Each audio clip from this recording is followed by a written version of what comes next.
Hello there. This is a video regarding the HP LaserJet 2300 series of printer, and specifically about the problem with duplexing multiple page projects.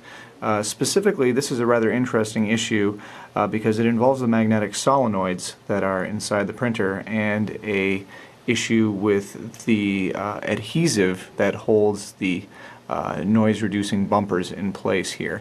Now, I'm not going to necessarily talk about how to get the printer to this state. There are plenty of guides available online for that, but this is just to talk about how to fix the issue with duplexing and jamming problems. So, what I want to point out here is that this printer is probably at least 5 or 6 years old. I don't know the exact date, and it was brought into us because it was jamming. Basically, these solenoids here help hold the gears in place. Sorry if that's a little bit blurry there. I'll try to back it out a little bit. Anyway, so these gears get held back and forth by these solenoids, which are little magnets down here. Now, originally, when HP sells these, there's a little tiny bumper that basically prevents that noise there. But over the years, that bumper gets worn down, and then all that's left stuck on the metal is just the adhesive that originally held the bumper in place. And you can already probably tell where I'm going with this. What happens is that the adhesive just causes this little metal armature to stick in place, and then because printers depend on millisecond or less time differences, obviously everything goes downhill from there. So if you watch what happens here, basically when I release this, it should snap back right away, but if it sticks hard, you see how there's a delay when I release my finger from that. That's what's causing the printer to jam.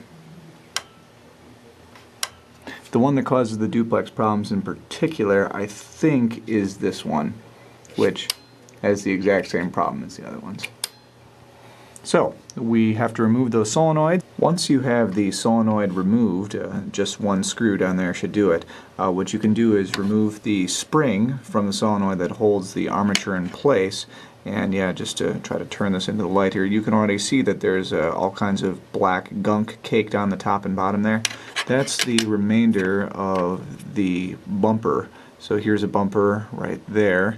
And there might have been a little bit of one up there at the top as well. So here and here, we need to just get all of that stuff just rubbed completely off. You can replace it with something, maybe wrap some string or some sort of non-adhesive method, but really, for a printer this old, I'm just going to choose to leave it completely uncovered. It might make a little bit more noise, but at least we can be assured that this problem isn't going to happen in the future. So we go find some rubbing alcohol and a tissue and go to work on it.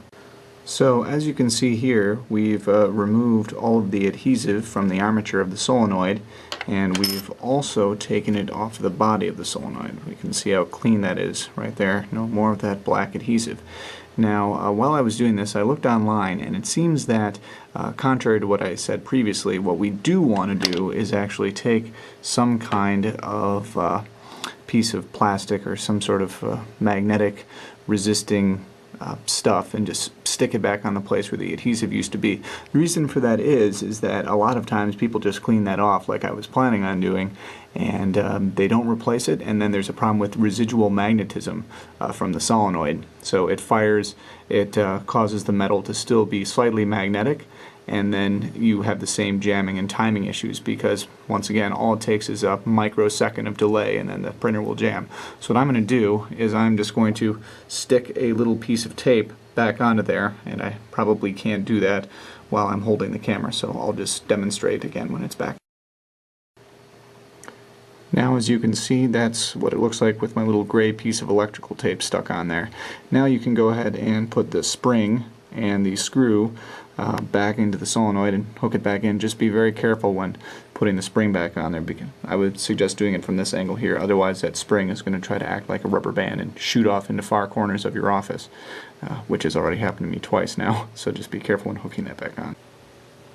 Now, even though it doesn't have to be done, I've also removed the tray 1 and tray 2 solenoids as well to prepare to clean them. Yeah, you can see how much crud is on there. Try to zoom in a little bit. Yeah, that brown patch there, that's what is on all the solenoids, and that's what you need to remove because it gets really sticky with use. It doesn't feel as bad as the duplexer one was.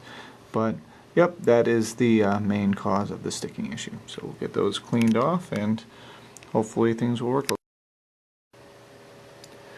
Once you've taken care of the other two solenoids for tray 1 and tray 2, right before you put it back on, go on and give it a try. You should be able to press on the armature really hard and still not have it stick at all. So that should mean that, of course, the adhesive, thanks to the little electrical tape I put on there, it's not going to pose a problem, and we're not going to have any issues with residual magnetism either.